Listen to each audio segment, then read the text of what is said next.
Assalamu alaikum wa rahmatullahi wa barakatuh, my dear students. Welcome to Grand Online Academy. This is teacher Muhammad Habib, and welcome to our lesson for today, my dear students, which is on page 3. This lesson is on page 3.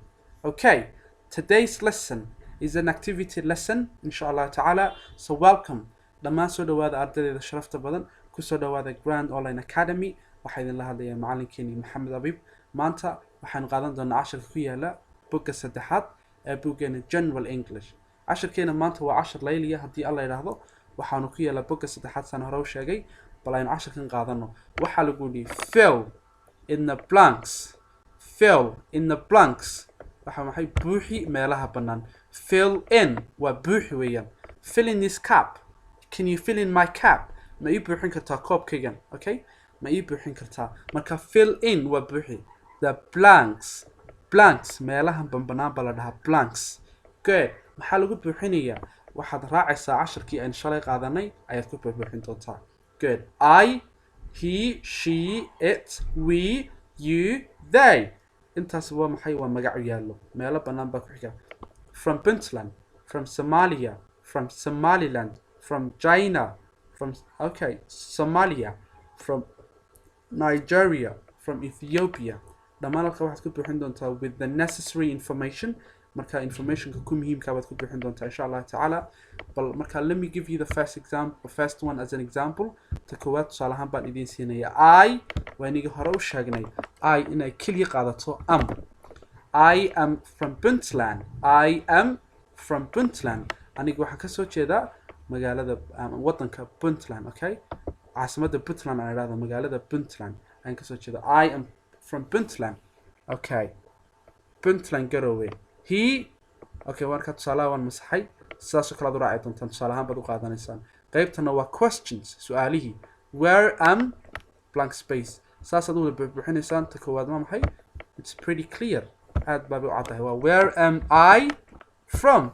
Where am I from? Halkee ayaan ka soo jeedaa? Kuwa kalena saas lag baad u buuxin doontaan. Let's move on to the next part. Qaybta xigta aynu gudubno waxaa lagu yiri answer the following questions. Ka jawaab su'aalahan soo socda. Answer the following questions. Su'aalahan ka jawaab. Join the questions with the correct answers.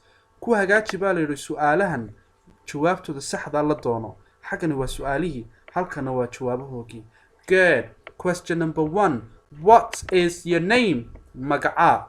Magacaagu waa maxay? Taa tusaale haddaan kuu siiyo maxaad oranaysaa? My name is Hamza.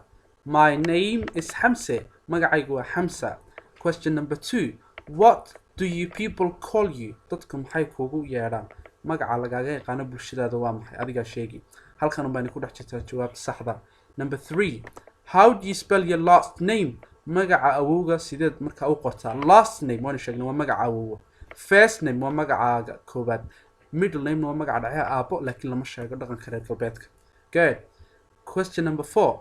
Who is your classmate? Who is your classmate? Waa ayo cidaad isku fasalka tihiin. Qofkaad isku fasalka tihiin waa ayo. Adiga ayaa sheegaya. Where are you from? Question number 5. Wadankee ayaad ka soo jeedaa? Question number 5.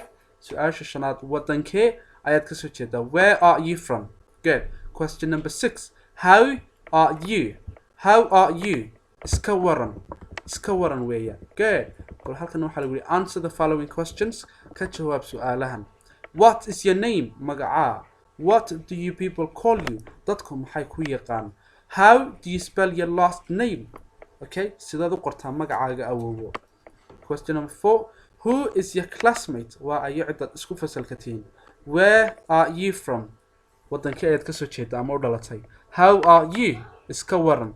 Inshallah 5 su'aalo, 6 su'aalood adiga ayaa information-kaaga ku buuxinaya. What's your name? My name is Muhammad. What do you people call you? People call me Muhammad. How do you spell your last name? Magacaaga awoowo saad u qortaa? A B I B Habib. Good. Who's your classmate? My classmate Saeed. And marka qofkan isku fasalkanahay waa Saeed. Who is your classmate? My classmate Saeed.